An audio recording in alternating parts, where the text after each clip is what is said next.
Hola, damos la bienvenida a toda nuestra audiencia. Este es el podcast de Oportunidades Colombia. En este segundo episodio nos adentraremos en los aspectos negativos que vienen con los proyectos del fracking, desde los aspectos medioambientales hasta las consecuencias sociales. Para hablar de ello tendremos un invitado especial, Manuel Rodríguez, el cual es un experto en los temas ambientales, así como en el sector público y ha tenido una variedad de estudios sobre las consecuencias ambientales de los proyectos económicos realizados en la historia de Colombia.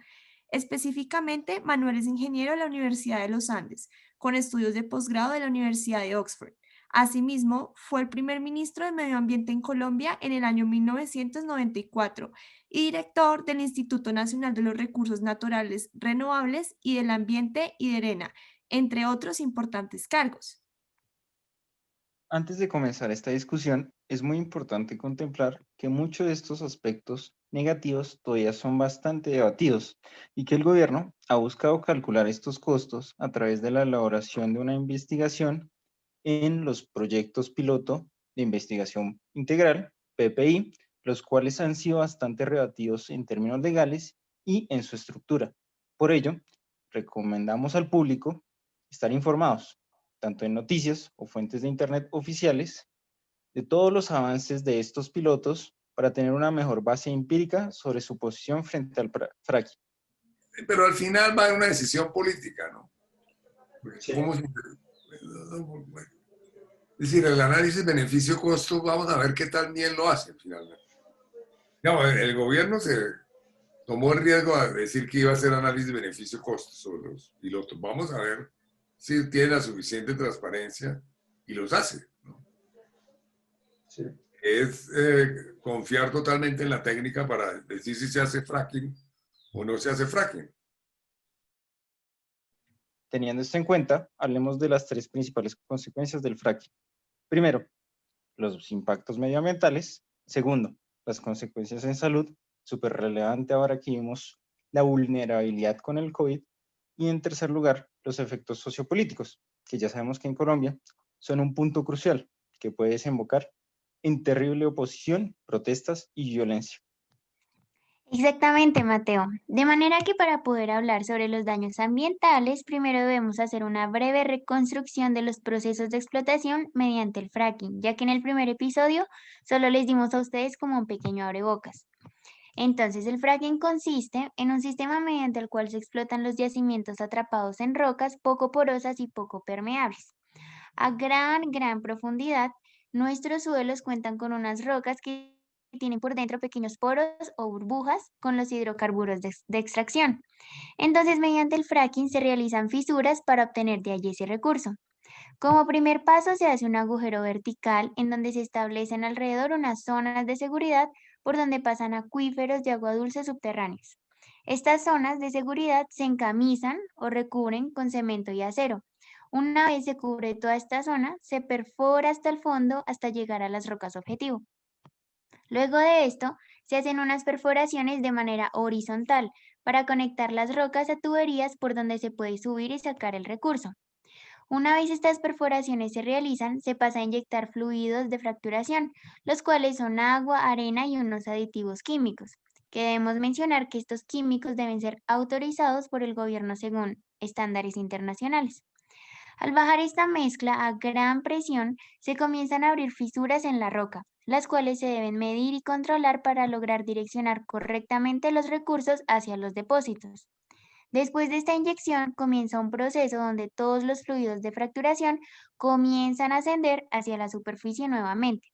Esta agua de retorno tiene una gran cantidad de cloruros, sales y carbonatos, donde esta debe ser tratada para su posible reutilización en futuros proyectos que usen esta técnica o para ser reinyectada en pozos autorizados por los gobiernos o simplemente procesada y desechada.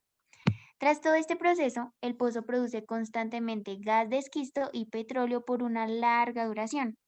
Obviamente, para esta técnica hay otros componentes que son importantes de contemplar, como los costos ambientales operativos, los cuales producen grandes fugas de metano y emisiones de combustibles.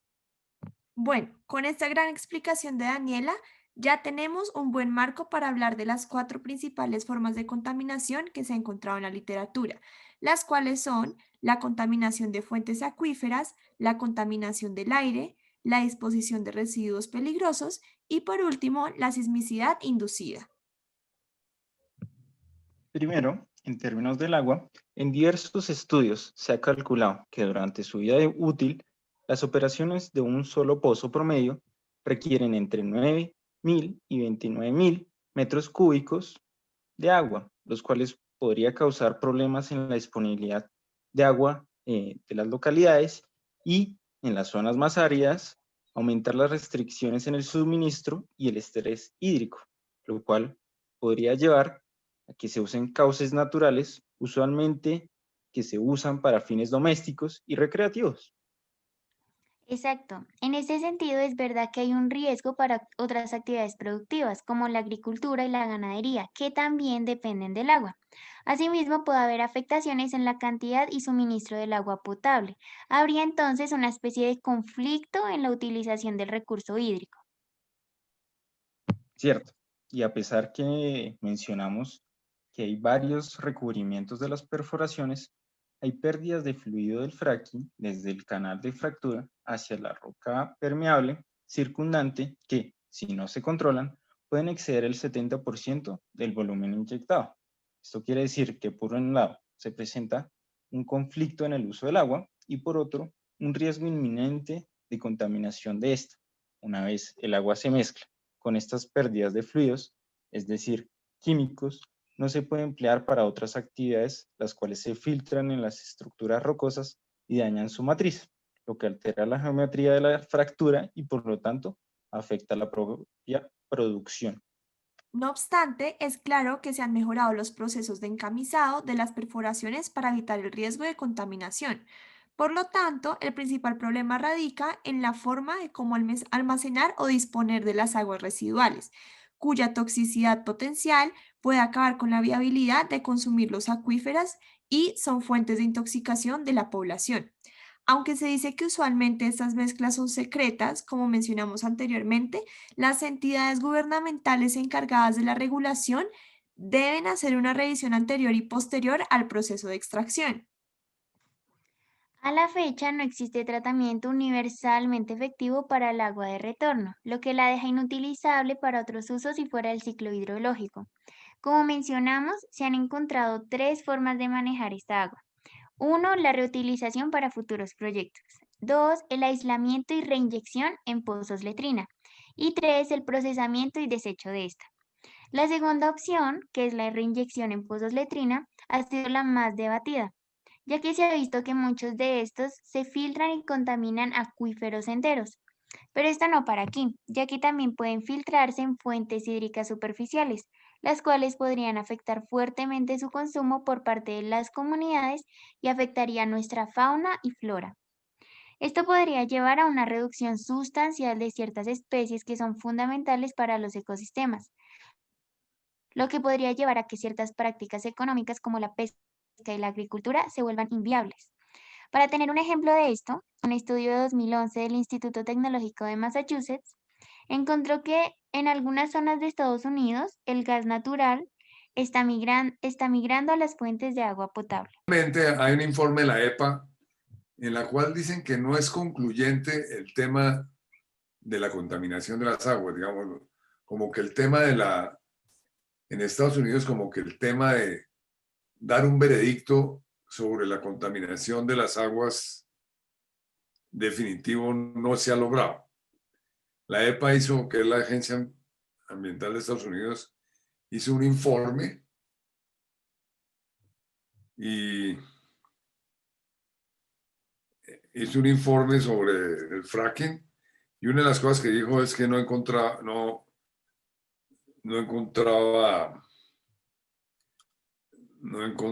perdón, una de las cosas que dijo, se me fue la palabra, es que no existía, que infortunadamente no existía suficiente información por parte de las empresas para llegar a una conclusión definitiva sobre el tema de la contaminación de las aguas subterráneas, ¿no? Que es, digamos, la gran incógnita, porque la contaminación de las aguas superficiales, pues sí es típicamente por mal manejo.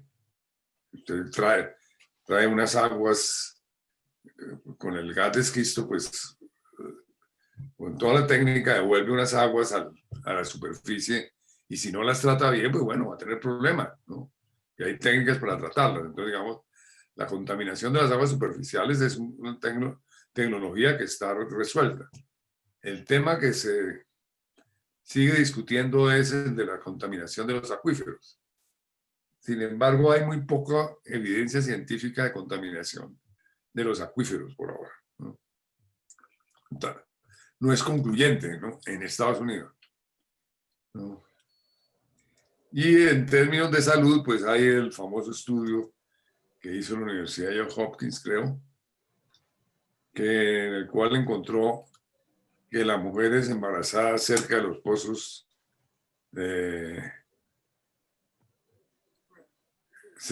pozos de fracking tendían a tener, digamos, significativamente tenían más niños prematuros que los que no estaban cerca, ¿no? Y es el dato que hay aquí: 1.7 millones de pozos de fracking se han hecho en Estados Unidos. Sí, además, queridos oyentes, existe una preocupación adicional sobre el riesgo de contaminación derivada de que el petróleo obtenido por este sistema puede contener alguna de las sustancias que se usan en la fractura hidráulica, las cuales pueden acelerar la corrosión de los tanques de ferrocarril y los oleoductos en los que se transporta, con el riesgo potencial de generar fugas que contaminan el agua. Así es, compañeras. Vamos ahora a la contaminación del aire. Como mencionamos, se deben contemplar los impactos que se generan en la operación y antes de esta. Por un lado, en el proceso de instalación de la maquinaria e infraestructura necesaria para la aplicación de la técnica, por ejemplo, las grandes cargas de combustibles que necesitan los vehículos que transportan el capital o maquinaria para la perforación, también generan una gran cantidad de contaminación de combustibles, las cuales llevan a una mayor emisión de carbono. Imagínense, si estas emisiones son terribles en nuestro entorno urbano, imagínense cómo perjudicarían cuando sean en un entorno natural lleno de biodiversidad, fauna y flora. Sería una tragedia. Por otro lado, en el proceso de extracción de los recursos, las emisiones son principalmente atribuidas a las fugas de metano de los pozos y, como ya mencionamos, las emisiones de los propios combustibles de los equipos. Las fugas de metano son más preocupantes que las de dióxido de carbono y además tienen una mayor probabilidad de llegar a la atmósfera y por lo tanto llegan a tener un mayor efecto invernadero. Por ejemplo, la Agencia de Protección Ambiental de Estados Unidos calcula que la tasa de fuga de metano es aproximadamente 2.4%. Aunque posteriormente hablaremos de los efectos en la salud, el vapor que sale de los pozos de evaporación, en donde con frecuencia se almacenan las aguas residuales del fracking, se han identificado componentes como el benceno, que son potencialmente cancerígenos. Bueno, a pesar de ello, los últimos estudios han demostrado que el gas de esquisto producido por fracking causa menores emisiones de dióxido de carbono que el gas de pozo convencional y la quema de carbón, lo cual permite una sustitución de ciertas industrias energéticas con alta carga de carbono. Sin embargo, según el estudio del 2011 del Centro para la Investigación Atmosférica de Estados Unidos, a menos que en el futuro las tasas de fuga de metano extraído por esta técnica se puedan mantener por debajo del 2%, la sustitución de carbón por este gas no permitirá reducir la magnitud del cambio climático.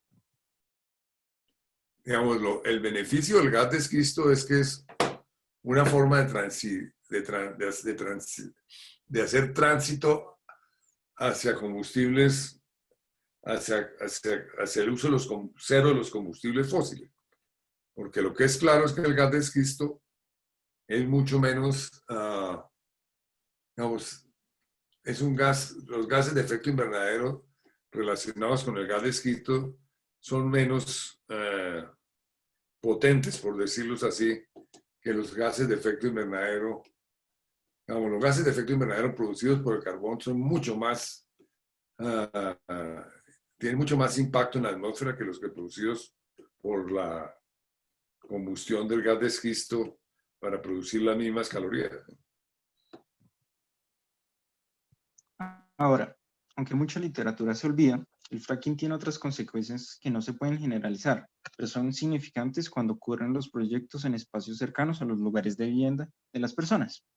Estos proyectos pueden generar una gran degradación del paisaje a través de la ocupación de grandes terrenos, lo cual, sumado a la contaminación acústica de las perforaciones y su necesaria operación, puede llevar a que las comunidades y el ecosistema animal pueda verse severamente afectado.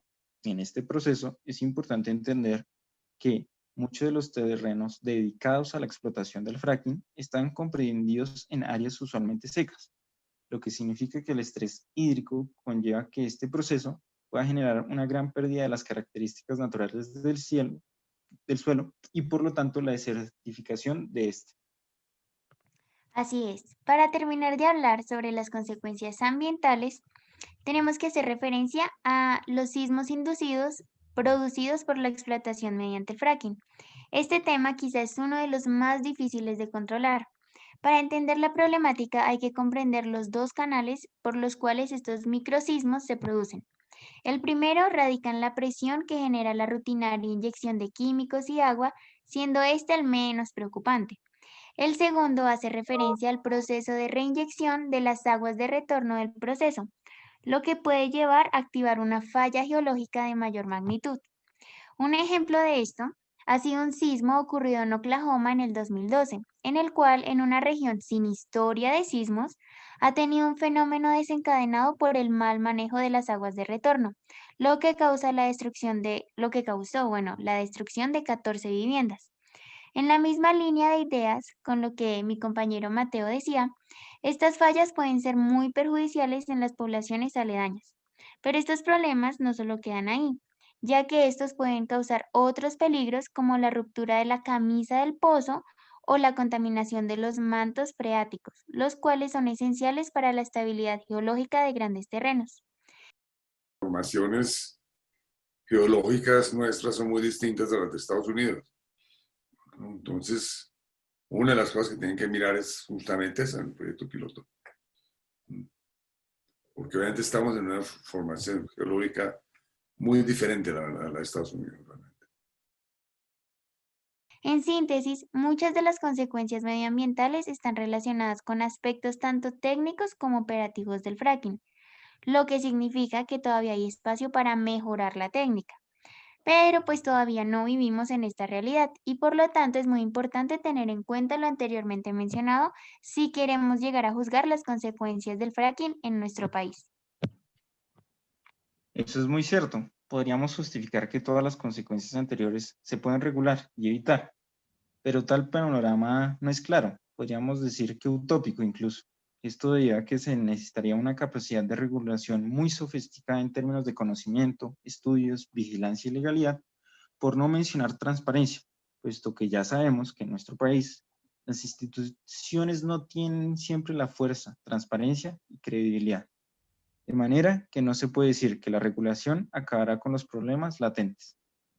Sí, Mateo, lastimosamente es una situación que se debe manejar con mucho cuidado. Aunque ya hemos visto y comentado ciertas consecuencias en la salud de las comunidades cercanas a los proyectos, comencemos a profundizar un poquito más sobre cada una de estas. Primero, pues como siempre mencionamos, las problemáticas comienzan con el manejo del agua de retorno.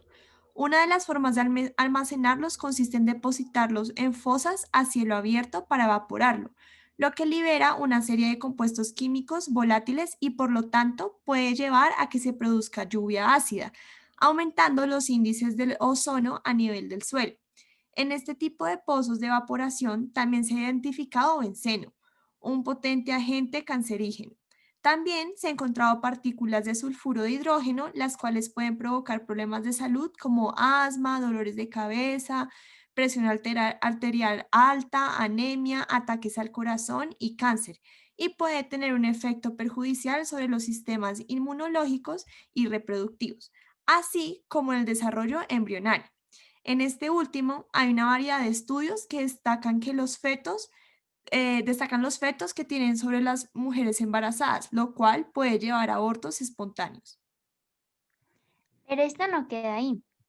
En algunos casos de fracturación hidráulica se pueden liberar de la roca elementos radioactivos como uranio, radio, radón y torio, los cuales pueden salir a la superficie con el fluido de retorno. Un elemento como el radón ha sido la segunda causa mundial de cáncer de pulmón después del tabaquismo, y al ser un gas radioactivo natural, inodoro, insípido, invisible y soluble, también se puede dispersar fácilmente en pozos de agua dulces y en el aire, lo que aumenta su fatalidad. Para finalizar, tenemos que mencionar los efectos que tiene el uso de la arena fina, lo cual ha fomentado su producción alrededor de todo el mundo. Al moler toda esta arena, se expulsan pequeñas partículas de sílice que pueden dificultar la respiración y causar irritación respiratoria, tos, obstrucción de las vías y una mala función pulmonar, y la exposición crónica o a largo plazo puede provocar inflamación pulmonar, bronquitis, enfisemas y una enfermedad grave conocida como silicosis, una forma de fibrosis pulmonar. Respecto a todo esto, el coronavirus nos ha demostrado lo peligroso que es cualquier afectación al sistema pulmonar y respiratorio. Teniendo esto en cuenta, la comunidad es muy importante a la hora de discutir los efectos del fracking, ya que estos están muy ligados a los problemas ambientales y de salud que se generan cerca de las perforaciones realizadas. Por ello, debemos reconocer su voz para entender qué posición éstas toman frente al fracking. Por un lado, hay una discusión si realmente los beneficios de aplicar esta técnica son reinvertidos dentro de las comunidades, en la cual fenómenos nacionales como la corrupción y la práctica ilegal pueden llevar a que las personas no acepten los proyectos. Por otro lado, tenemos que entender que dentro de los pilotos planeados y por el orden constitucional existen mecanismos de participación que pueden ayudar a que estas comunidades tengan su voz escuchada. Pero se ha visto que se presentan muchas tensiones entre el gobierno, los inversores y la comunidad por los títulos previos que se le han dado a estas empresas para explotar los recursos previamente a cualquier tipo de discusión. Para comenzar, las entidades gubernamentales como la Agencia Nacional de Hidrocarburos tiene como uno de sus objetivos principales el acompañamiento a los contratos y convenios de exploración y producción de hidrocarburos y de los contratos de evaluación técnica e informar sobre el avance y resultados de estos en los aspectos sociales, los cuales redundarán en mejorar la calidad de vida de los habitantes. Para ello, en todos los contratos de exploración y explotación se deben convenir los términos y condiciones en los cuales las compañías contratistas, como parte de su responsabilidad social, adelantarán programas en beneficio de las comunidades ubicadas en las áreas de influencia de los correspondientes contratos.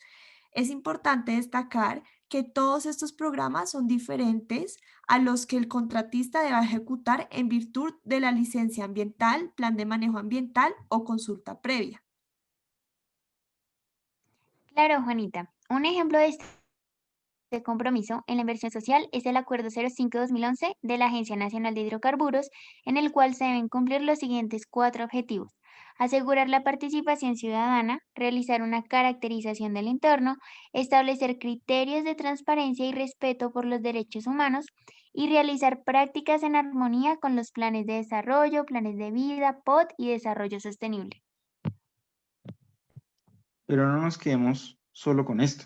Pasemos del papel a la realidad, ya que Colombia ha sido uno de los países con mayores índices de corrupción en el mundo y por lo tanto se puede presentar una serie de irregularidades que no respeten estas metas, lo que significaría que las comunidades solo se verían afectadas por los impactos que mencionamos al comienzo del episodio. Para responder esto, analicemos el segundo foro de ética del sector eléctrico en el cual se realizó un reporte del compromiso de las empresas del sector para combatir la corrupción y mejorar prácticas para promover transparencia y el establecimiento de mecanismos de acción colectiva. Aunque se menciona muchas empresas han sido calificadas de buena forma, estas usualmente se encuentran en ciudades con mayores ingresos y una mejor base institucional como Bogotá y Medellín. Adicionalmente, en el primer pilar del reporte global de competitividad del Foro Económico Mundial del 2014, el cual hace referencia al nivel institucional que tiene Colombia, se demuestra que hay varios problemas relacionados frente a la desviación de fondos públicos, favoritismo en decisiones de funcionarios públicos y comportamientos antiéticos de las firmas, los cuales llevan a pagos irregulares y sobornos. Así es, Mateo. Dentro de esto se destacan los riesgos en las etapas iniciales de los proyectos que en la construcción de una planta o un embalse, una empresa puede manejar miles de empleos e intereses y allí es de especial importancia la independencia de las auditorías. En términos más sencillos, hay avances frente a la materia de inversión social y el manejo de recursos en este tipo de proyectos energéticos, pero todavía en muchas de las regiones del país existen jerarquías y estructuras sociales que fomentan la corrupción, donde los pilotos han buscado incluir en sus comités representantes de las comunidades. Ahora, continuando con la discusión sobre la participación ciudadana, se ha cuestionado si los proyectos deben estar sujetos a mecanismos populares como las consultas, ya que estos pueden llevar a que los proyectos con sus respectivos estudios no sean aprobados y por lo tanto no se dé la oportunidad para que estas comunidades se desarrollen más. Pero no podemos olvidar los cimientos que ha plantado la Constitución del 91, en la cual la voluntad de las personas supera estos intereses.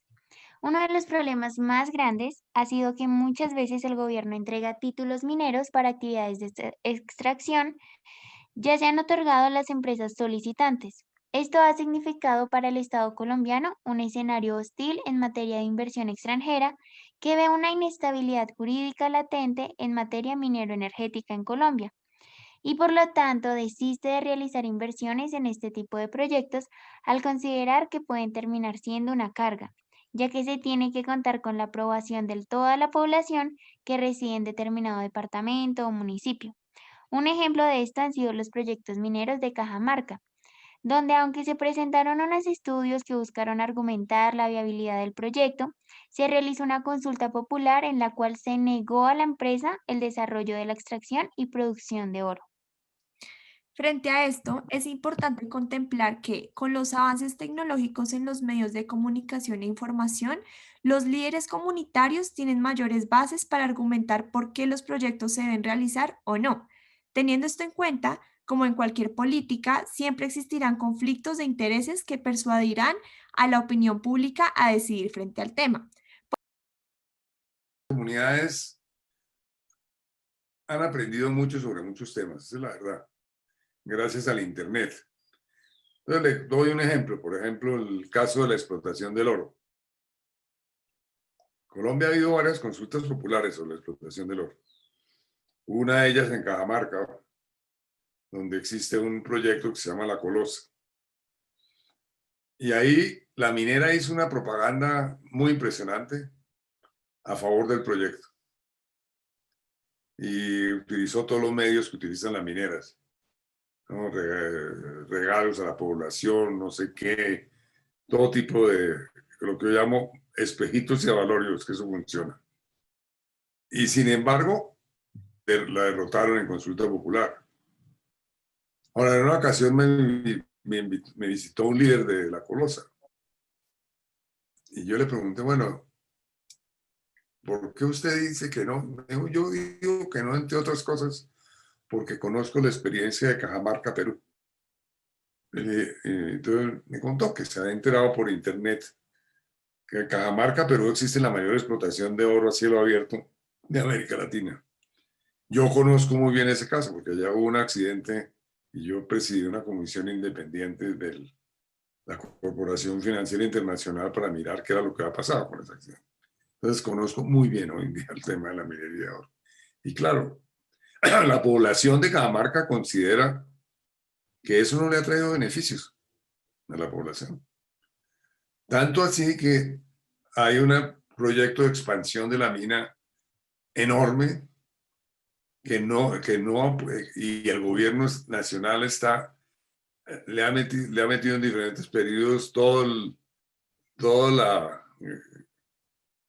la voluntad para tratar de que se haga ese proyecto y la población se ha opuesto con un enorme éxito, a punto que crearon una vez, en 2 ocasiones, unos paros cívicos tan fuertes en Cajamarca en contra de que se expandiera la explotación de oro y se comenzara la de cobre, que hubo 2 crisis ministeriales, una cosa increíble. Entonces, claro, ahí viene la política también. Entonces, finalmente. La percepción de la gente de Cajamarca es que no le ha traído beneficios y al contrario, le ha traído muchos costos. Y la gente de aquí de Cajamarca, la colosa de la Cajamarca, Cajamarca, Colombia, no Cajamarca, Perú, sabían perfectamente todo el cuento, habían leído, habían mirado, no sé qué, no sé cuánto. Entonces hoy en día también no hay que pensar que las comunidades están tan mal informadas. Hoy en día el tema de la internet ha democratizado mucho el conocimiento sobre muchos problemas. Una persona que sea juiciosa y se ponga a averiguar, pues ve cuáles son los riesgos, cuáles son los problemas, ¿no? Etcétera, etcétera. Por lo tanto, invitamos a los oyentes que miren cada caso por separado, donde es esencial identificar los actores involucrados y sus intereses para poder juzgar si los proyectos del fracking son viables y si la comunidad fue parte de esta discusión. En síntesis, ya vimos cuáles son los principales impactos medioambientales y sobre la salud que tiene la realización de proyectos que aplican la técnica del fracking, donde es importante comprender y reconocer la voz que tiene la comunidad para decidir frente a estos temas.